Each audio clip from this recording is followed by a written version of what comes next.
jangan ada anak ibu jadi ansor apalagi banser. Ingetin nih, sampai mampus tidak ada kata banser.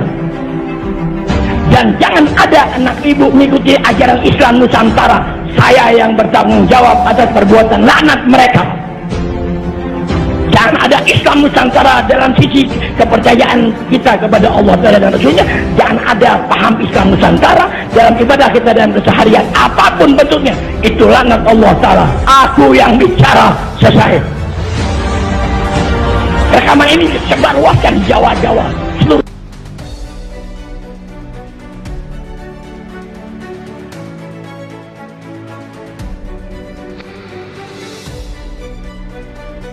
Jadi seekor babi. Berarti ustadz bayaran apa? Apa? Apa? Katanya Ma'ruf Amin babi bukan. Babi bukan. Babi bukan.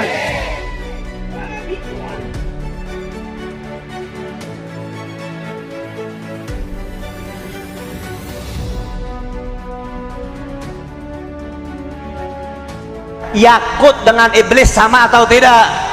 Yakut dengan iblis sama atau tidak? Yakut dengan iblis sama atau tidak?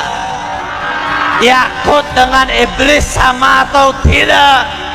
Saya katakan, hei kalian, saya katakan kepada kalian, dengarkan baik-baik. Ketika Yakut ingin menginjakkan tanah ke Ciamis, Yakut mau datang ke Ciamis, kira-kira terima atau jangan? Terima atau jangan? Terima atau jangan? Betul.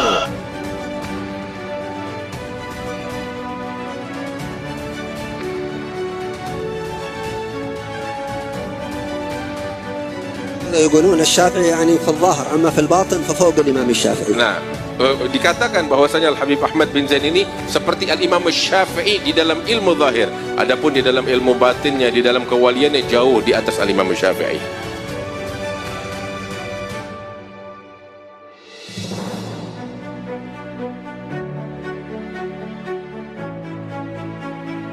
Kenapa kaki Habib yang nakal? Kenapa kaki Habib yang narkoba, yang maksiat, yang nakal, yang kotor dibandingkan kepala kiai yang pakai sorban masih lebih mulia? Kenapa kaki Habib yang maksiat tersebut?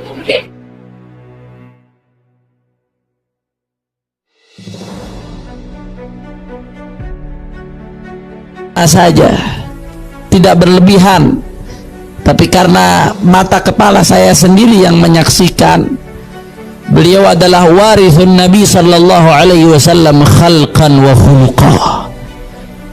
Orang yang mewarisi Nabi sallallahu alaihi wasallam baik jasadnya dan akhlaknya.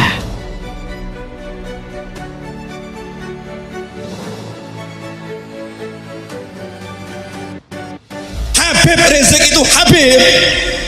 Habib wajib kalian cintai. Apalagi beliau waliullah, orang soleh, pejuang yang luar.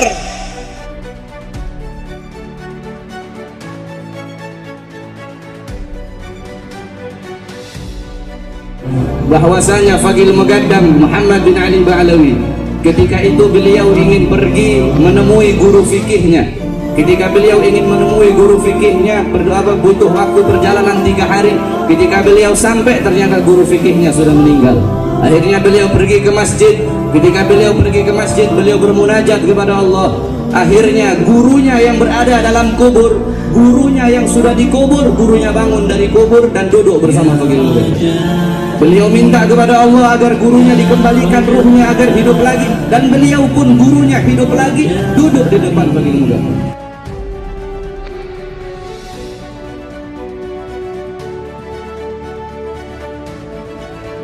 Itu ada orang non muslim, non apa? Non muslim. Itu kalau punya masalah, punya apa? Masalah galau dan lain-lain, masuk ke kamarnya, di kamarnya itu ada fotonya besar Habib Umar bin Hafid. Oh, betul. Omai sampai nopo? Messi. Gua bangga lagi, wah Messi. Makanya di rumahnya kalau tidak ada fotonya aulia, nol, percuma beliau mah. Makanya cepat beli fotonya aulia Allah Ta'ala ya. Ini orang non muslim di tempat khalwatnya, ya, kalau ada punya masalah galau gitu, masuk ke kamar, di kamarnya itu ada fotonya Habib Umar bin Hafid, berbentuk foto loh. Dia itu ngomong, ya Habib Umar, aku ini masalah ya Allah, ini segala macam, semut kabeh wis utang katang ini segala macam wis ruwet kabeh. Apa Habib? Ngomong ambek, bicara sama siapa? Foto. Selesai bicara, keluar dapat solusi.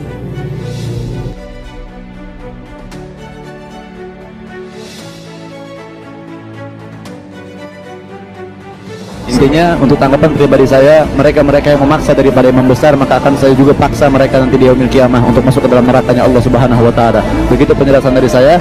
Intinya untuk tanggapan pribadi saya, mereka-mereka yang memaksa daripada imam besar, maka akan saya juga paksa mereka nanti di yaumil kiamah untuk masuk ke dalam nerakanya Allah Subhanahu wa taala.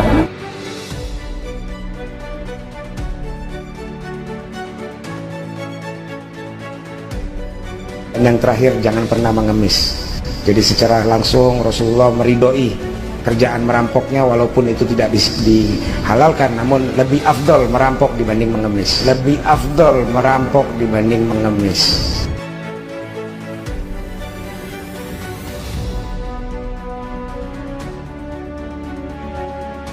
Tuhan-Tuhan yang disembah oleh orang-orang kafir nggak boleh dihina. Kan mereka udah hina semua. Kan menghina sesembahan-sesembahan itu kan sebetulnya taat. Arti salah satu bagian ketaatan kepada Allah adalah menghina Tuhan-Tuhan palsu. Salah satu bagian ketaatan kepada Allah adalah menghina Tuhan-Tuhan palsu.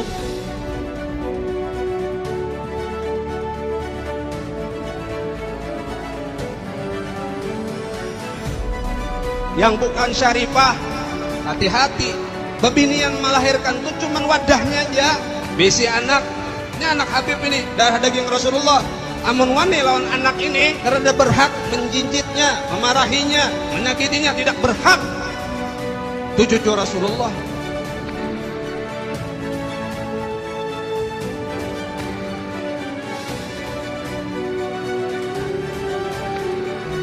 Untuk cinta kepada habaib dan menghormat para habaib tidak diperlukan dalil yang sahih, tapi dibutuhkan hati yang sahih. Syaratnya jadi wali itu harus cinta kepada habaib.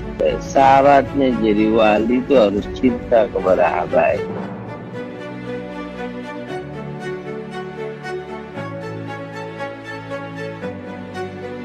Ada di situ orang yang alim, yang hebat, santrinya banyak, pondoknya besar, organisasinya besar, apapun yang dia miliki besar, tapi dia tidak cinta kepada alim bait, maka dia cuman surah lah hakikah, cuman gambaran, tidak ada hakikat di dalam dirinya. Kenapa? Karena dia tidak cinta.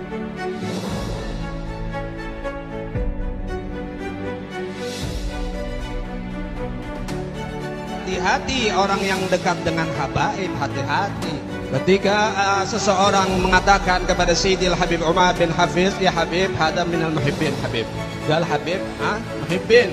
Ma fi muhibbin illa al-wali. Kata Habib Umar, tidak ada muhibbin itu kecuali dia seorang wali min auliyaillah. Pangkat kedudukan muhibbin itu wali. Pangkat kedudukan muhibbin itu wali.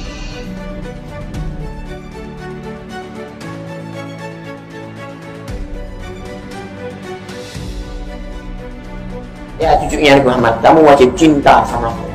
Bukan saya yang, tapi Al-Quran. Bukan saya yang, tapi Al-Quran. Cinta Allah itu dong.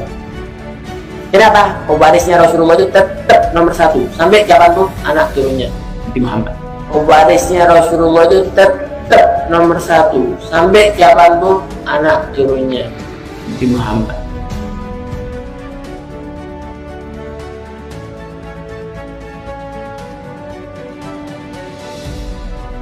Kalau bahasa sekarang, ini Nabi dan keluarganya, ulama itu pengawalnya. Karena itu, kau ngikuti pengawal, itu mereka mengawal keluarga Nabi. Itu ngikuti Al-Quran tapi nggak ngikuti habaib, keluarga Nabi SAW, Ahlul Bait Nabi, ente juga sesat. Hati-hati, kalau sudah mulai ada buhut, berarti kamu sudah meninggalkan satu daripada takolen, dan kamu akan sesat, pasti akan sesat.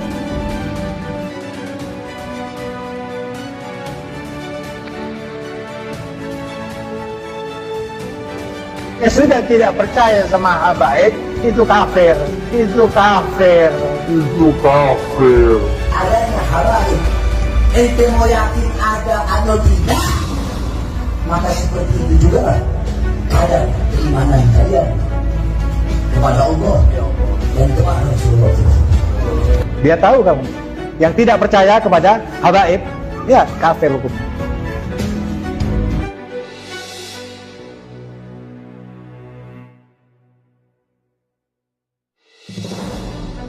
Seorang yang bukan habaib, bukan daripada Bani Alawi, menikahi Sarifah sampai hari kiamat ibadahnya ditolak oleh Allah Subhanahu wa taala, terkecuali bisa mengembalikan keperawanan Sarifah tersebut. Bisa mengembalikan keperawanan Sarifah tersebut. Bisa mengembalikan keperawanan Sarifah tersebut.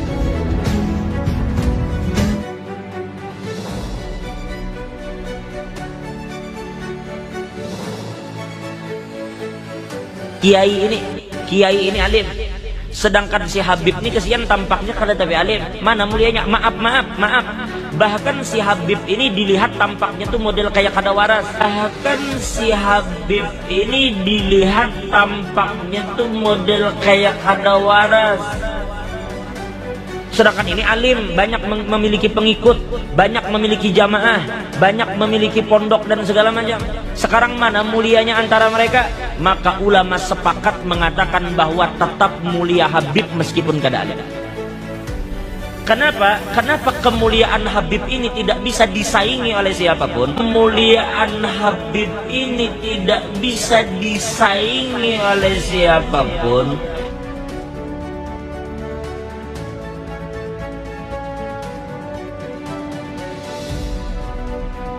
Bahkan Habib Abu Bakar bin Muhammad As-Sigaf kan mengatakan Surabaya malhudun min gibali Nabi Muhammad SAW.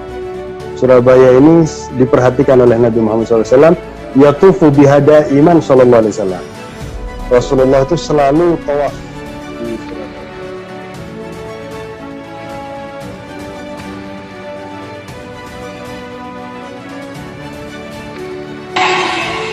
Berdirinya NU, saya kasih tahu kepada kamu, NU itu berdiri atas restu 5 habaib.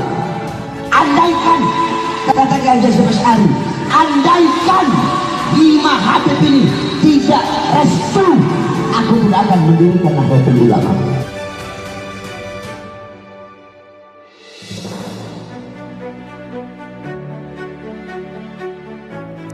Dari Yaman datang ke sini sama seperti Wali Songo. Kalau ada orang mengatakan Wali Songo itu dari Gujarat, Wali Songo itu dari Hindia, Wali Songo itu dari Cempa, itu salah pembelokan sejarah. Bahkan saya pernah mendengar sendiri ceramahnya Sultanul Ulama Habib Salim bin Abdullah bin Umar Asy-Syatiri. Dan memang kenyataannya seperti itu. Wali Songo itu datang dari mana? Dari Yaman. Mereka dari Ammul Faqih.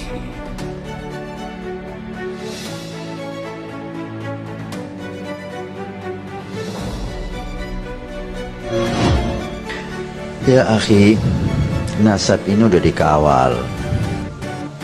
Bukan 1-2 aulia, ribuan aulia, ribuan ulama udah mengawal nasab ini.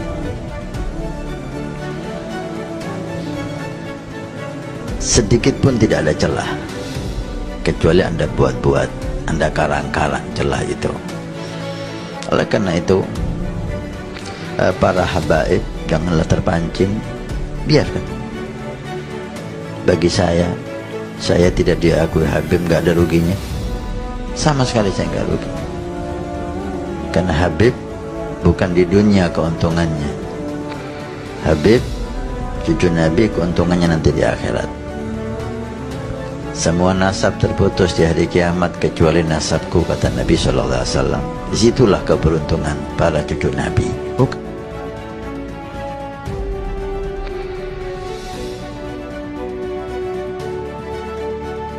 Habaib, catat baik-baik, kami para habaib tidak gila dengan pujian, tidak gila dengan sanjungan, tapi kalian wajib untuk memuliakan para habaib. Enggak, para habaib enggak gila dengan kedudukan saudara. Mereka sudah mendapatkan kemuliaan dari Allah. Mereka sudah mendapatkan keagungan dari Allah. Dan itu adalah fadl min Allah. Itu adalah keutamaan yang datang dari Allah. Kami yang menjadi para habaib, bukan pilihan kami, bukan, tapi Allah yang menjadikan kita masuk dalam kelompok dari para golongan para habaib di dalam Allah. Jadi itu adalah fadlullah. Tapi antum semuanya, kalian semuanya nggak usah berkecil hati. Habib, saya tuh bukan habaib, Habib. Bagaimana caranya supaya saya bisa kumpul dengan para habaib? Bagaimana saya nanti di akhirat supaya bisa kumpul dengan para habaib? Bagaimana caranya supaya saya nanti satu gerbong dengan para habaib? Jangan pernah meninggalkan majelisnya habaib. Jangan pernah jauh dari para habaib. Jadikan mata kalian selalu menatap daripada muka-muka para habaib. Duduklah kalian di majelis mereka, berhusnul mereka, berhusnullah kalian kepada mereka, cintai mereka, hormati mereka. Maka insya Allah walaupun kalian bukan dari para habaib, tapi insya Allah nanti di akhirat kalian akan berada di gerbongnya para habaib. Amin. Jadi nggak usah berkecil hati. Walaupun bukan dari bangsa habaib, nggak usah berkecil hati. Kalian duduk, kalian cinta dengan habaib, kalian hormat dengan habaib, kalian takzim dengan habaib, dan hati-hati jangan sampai ada rasa kebencian dengan para habaib. Maka insya Allah kalian nanti di akhirat akan bersatu dengan Habibina Muhammad sallallahu alaihi wasallam.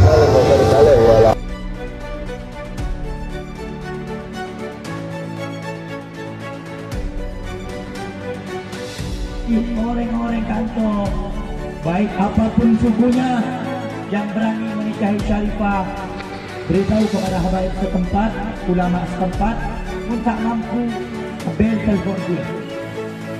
Pun manabi kiai, sebenarnya nabi di syarifah, saya bunyi kiai asmanah, tetapi asmanah ada pagi, kamu ada kiai, karena mun kiai si kongku kiai, tak bengal curaka dekat nak foto nak teror. Kiai yang sebenar-benarnya kiai tidak akan pernah menyakiti anak cucu Nabi Muhammad. Kiai yang ngerti hukum syariat Nabi tidak akan pernah berani menikahi syarif.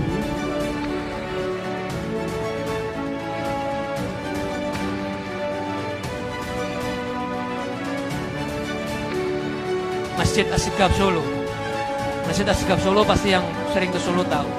Sampingnya Masjid Riyadh. Masjid Asgaf Solo itu yang bangun Al Habib Abu Bakar Asgaf Gresik. Ya, yang memakmurkan masjidnya yang bangun kakek kami, Habib Abdul Qadir Asgaf, abah dari umi saya. Habib Abu Bakar Gresik itu nentukan kiblatnya nggak pakai kompas, ente pakai kompas. Ini pas pura ini. Kadang ada pergantian kiblat. Wah, kiblatnya diupdate. Kemarin ada pergeseran bumi itu. Ganti miring-miring, masjidnya miring terus. Habib Abu Bakar Gresik menentukan kiblatnya nunggu apa? Nunggu Nabi. Abu Bakar Gresik kutub. Percaya, saya harap. Kemudian Nabi SAW ada di situ di mihrab. Bilangi Habib Abu Bakar.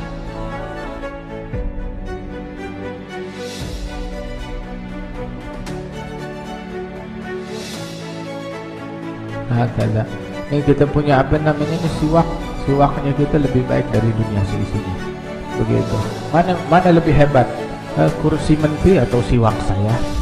Wallahi siwak ana nih, siwak ini lebih hebat daripada kursi gubernur, lebih hebat daripada kursi wali kota, lebih hebat dari kursi menteri, lebih hebat daripada kursinya presiden. Kenapa? Ini siwak saya adalah singgasana dari Nabi Muhammad sallallahu alaihi wasallam. Ada kursi, ambil makan tuh kursi. Itu kursi nggak muat dalam kuburan.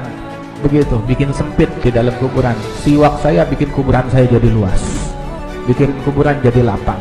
Itu kursi nggak bisa nolong di sirat, di jembatan yang membentang di atas neraka besok.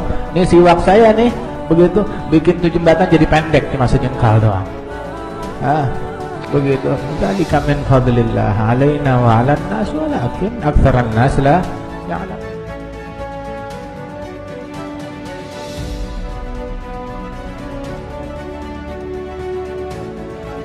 Ghazir Segaf.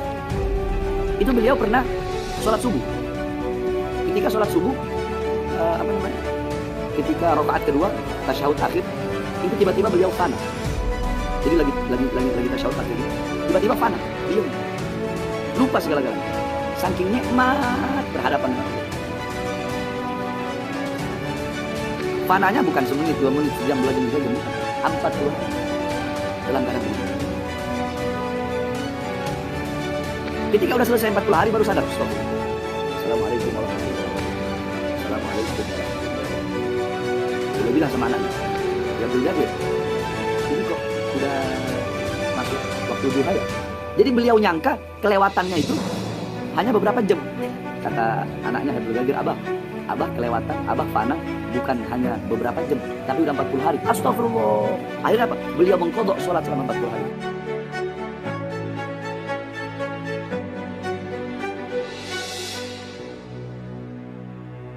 Habib Muhammad Maulana Dawila mengatakan, wahai anak-anakku, aku kepingin tahu sudah nyampe mana kamu itu.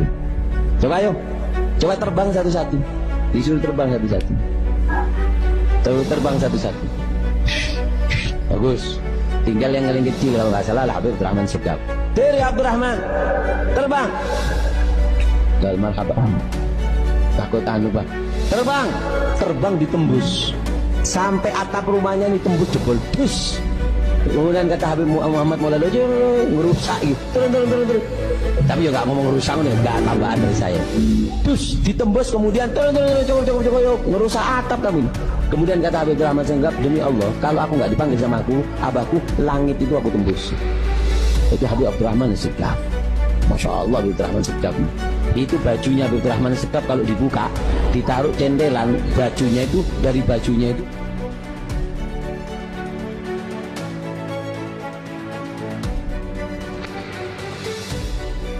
Habib Muhammad bin Idrus Al-Habsyi tahu itu.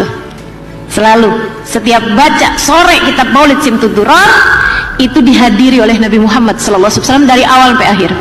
Cuman yang Habib Muhammad bin Idrus Al-Habsyi nggak tahu, bahkan tetangganya yang Cina bisa lihat. Itu Nabi Muhammad, Bib, ya ampun Bib, pantesan cakep kayak gitu.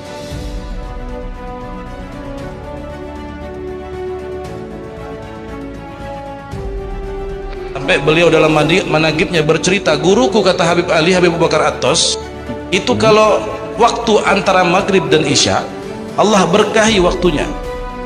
Waktu berkah. Bagaimana waktu berkah? Guruku kata Habib Ali, kalau waktu antara maghrib dan isya, beliau baca Yasin berapa kali? 60.000 kali. 60.000 kali. Bayangkan.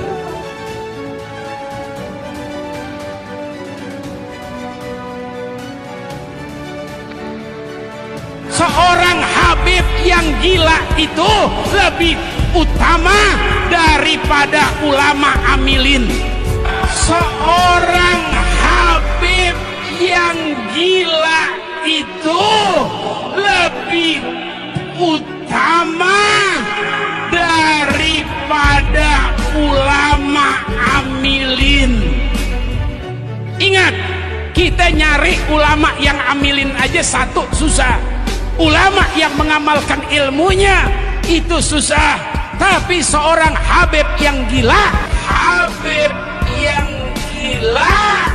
lebih utama. Kenapa demikian? Karena Habib mulia bukan karena ilmunya. Habib mulia bukan karena kerjanya. Habib mulia karena di diri Habib tersebut ada darah